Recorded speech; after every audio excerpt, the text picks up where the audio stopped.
Hello everybody, welcome to another episode of Math Without Numbers.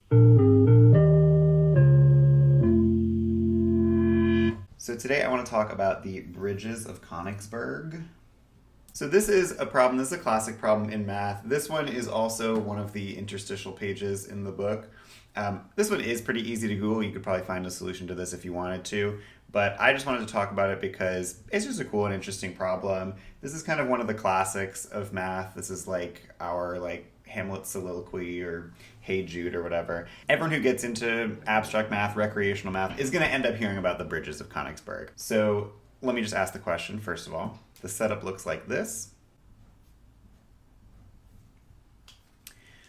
So you've got a city on a bunch of islands. You have two big islands, two small islands, and you've got 7 bridges connecting them like this. And the question is, people come to Königsberg all the time. I hope I'm saying that right. Let me actually look it up to see if I'm saying it right. Let's dive into today's word, Königsberg, which means a city in Germany known for its history. Königsberg. Königsberg. Alright, I'm going to keep saying Königsberg. So we're in the city of Königsberg. We're visiting, we're tourists. And what we want to do is we want to do a tour of these beautiful bridges, these lovely 7 bridges. We want to go on every single bridge exactly once. We don't want to waste our time. We don't want to repeat any of the bridges ever again. But we want to make sure that we visit all 7 bridges. So the question is it possible? At least that's the first question. So let's give it a try. If you don't know what to do, might as well just start trying. So, Alright, so here, we started here, we ended here, and we missed this bridge. So that's not going to work. Maybe let's try again. Let's start on one of the middle islands, that's allowed. So let's say we start here, and we go this way, and then this way, and then we go this way, and this way. And now we kind of have a problem, because we can either get this last bridge, or we can go down through here and through here. And either way, we're missing something. So that's only 2 tries, and you can try it a bunch more times if you really want to. It's the kind of thing that seems like it might be possible, and I think the history behind this story is that this was a real city with a real set of bridges, and they had to call in a mathematician to be like, is this not possible to do? So the question isn't really, is it possible? The answer is that it's not. The question is, why not? Often in math, you can come up with a puzzle like this where you try a bunch and it seems like it might be possible, but it ends up just not being possible.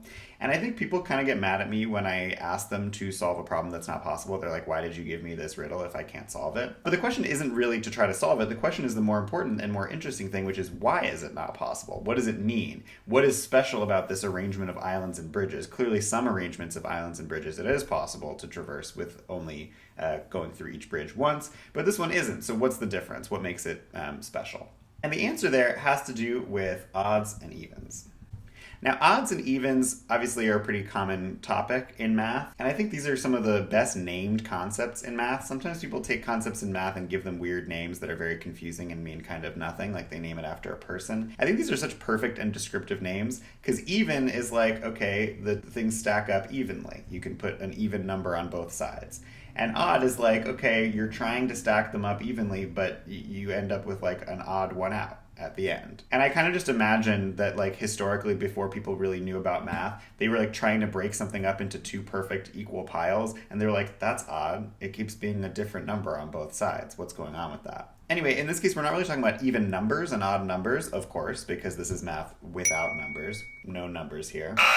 What we're talking about instead is even and odd islands. When I talk about an odd island, what I'm referring to is an island with an odd number of bridges. So, for example, I'm just going to draw this made-up island. And odd islands are kind of weird. They're kind of odd.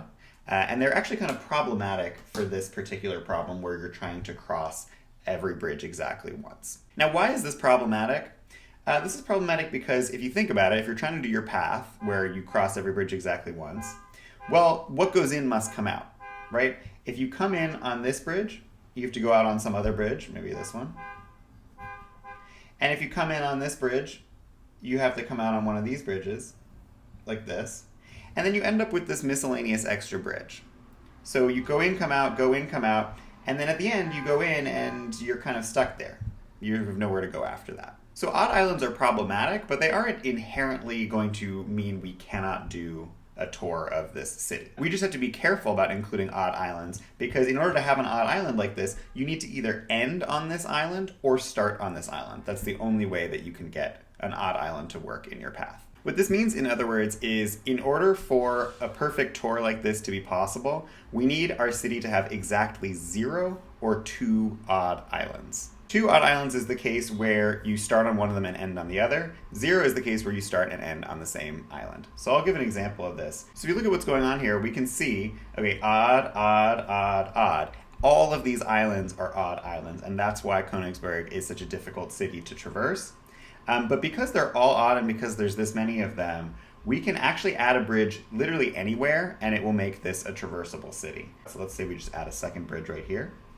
Now it should work out perfectly. Let's see what happens. We actually have to be careful not to start on an even island. We want to start, now there's going to be 2 odd and 2 even islands. We want to start on one of the odd islands, so let's start down here at the bottom. And you probably don't need to be that careful. Usually it just works itself out at this point. Yep, there we go. Perfect. We started here, we ended here. Odd, odd. These other 2 evens, what goes in must come out. Works out perfectly.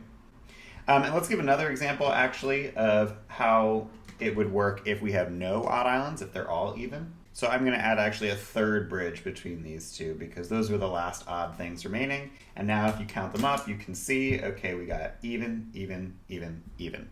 And so now it actually doesn't matter where you start. No matter where you start, you should be able to get a tour, and it'll end you up back where you started. So let's see. Let's start here. I'm just going to go some ridiculous route. It doesn't really matter. Like this. Perfect. And we ended up right back where we started. So there you have it. If you have exactly 0 odd islands or exactly 2 odd islands, it's possible. It's possible. But if you have more than 2 odd islands, then it's not possible. So this is a type of math that's called graph theory. In fact, this problem, the Bridges of Königsberg problem, is largely considered to be the origin of graph theory. And what graph theory means is a graph is the name for a type of mathematical object where you have some number of nodes, which I'll just draw as dots here. And you have some number of connections between the nodes. So like, you could like have one there, have one there, maybe you have one there, maybe these are in a little loop. You can have double connections like that if you want to. But whatever you just have some kind of setup like this with like, I'm calling them nodes and connections because I think those are intuitive phrases. What they're typically called is vertices, which is the plural of vertex, and edges is what they call the connections between them. Any setup where you have some number of vertices and some number of edges between them is referred to as a graph. Now, I don't really like the name graph for this because I think most people, when they think of a graph, are thinking about, something like this, like a function or like a stock chart or whatever. An alternate term you could use is network. I think network is a more intuitive word for what this is, but again, I don't make the rules. So this question here with the islands and the bridges, here we're just treating the nodes, the vertices, as islands and the edges as bridges, and that makes it sort of an equivalent situation. But you can use graph theory to model all kinds of things. A common application of graph theory is like social media. On Facebook, for example, each vertex would be a person and each edge would be a friendship, and you could model the entire world's social network as a graph like this. So graph theory has tons of applications, but this particular question of whether you can tour every bridge, whether you can go on every edge exactly once, is called the question of whether or not there exists a Hamiltonian path. So that's a fancy term if you want to sound like you know some exciting high-level math. And let's see, does this one have a Hamiltonian path? Let's color code it to see what's odd and what's even. Let's see. This one is odd. This one is odd, not a good start. That's all the odds were allowed. This one is even. This is even. Hey, look at that. So it actually should be possible to tour this perfectly to make a Hamiltonian path. Let's give it a try. I'm going to use purple. Remember, we have to start on odd. So if you look at that, there we go. We did it. We made a Hamiltonian path. Perfect. So, final thought here, I'll leave you with a puzzle. I'm going to give you a city that is not possible to tour perfectly, that you can't have a Hamiltonian path of, and I want you to come up with which bridge you would have to demolish in order to make it possible. All right, so here's our pretty complicated city. And you might notice that I actually have two bridges here that are crossing each other. This is a whole topic in graph theory, whether you're allowed to have two edges that intersect like this. But my question is, which bridge would you get rid of so that it is possible to have a Hamiltonian path of this city? You can think about that. Take all the time you want. I will be back next week. And until that time, please remember to like and subscribe and to purchase my book. Da da da da da.